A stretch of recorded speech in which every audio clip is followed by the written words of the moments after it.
Every God of War had power fantasy when it comes to Kratos, meaning that you go into fights and you feel really strong. You feel powerful, you feel like you can take them on, you can feel like you can take anything on, no matter how small, no matter how big, it's like Kratos can handle it.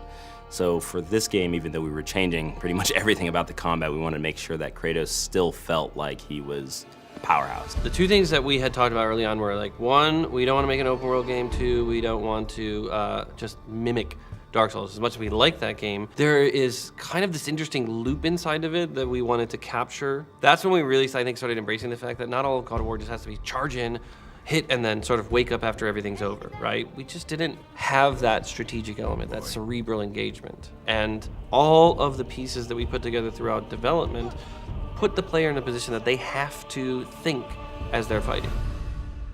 For this game, he's got a new weapon, his Leviathan axe, and with this weapon we wanted to be a little bit more tactical, still feel powerful at the end of the day, but have a little bit more decision-making and a little bit more deliberate actions on the player. We've created scenarios in which, hey, it's advantageous to really experiment with this. And we've noticed that once people start seeing that, oh, I'm gonna try that one now, right? Because we give you a lot. We want to make sure that, hey, when you win this fight, did you win it slightly different than this other player won the fight? Maybe you kicked him into a wall, stunned him, and grabbed him. Maybe you tripped him and then slammed your axe on top of him to split him in half. There's multiple ways to handle enemies this game. But I love the kind of trick shot stuff with the axe. So like throwing and tripping the character and then repositioning myself to put another character between me and the axe, recalling the axe and taking the character from the ground, popping him up, hitting another character in that line from behind, grabbing and then comboing that, launching him up, and then throwing a runic attack on him.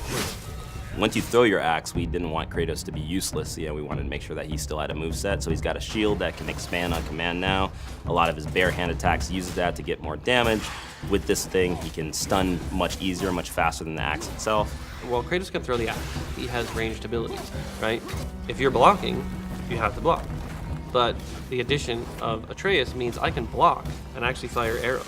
So I can strategize that I can open somebody up while maintaining some safety and then quickly get in while they're opened up and then follow that up with something.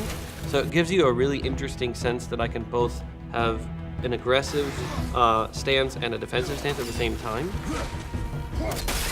God of War was, the boat deck, right? On the Hydra ship, one section, bam, you already understand kind of all of the base combat stuff, and then we incorporate a little bit of magic later. So this was far more ambitious, and I think honestly, the audiences are more adept at games. They've played a lot more games. The game industry has progressed and matured, so people are looking for an inherently greater depth to the games that they're playing. Preordena ahora. PlayStation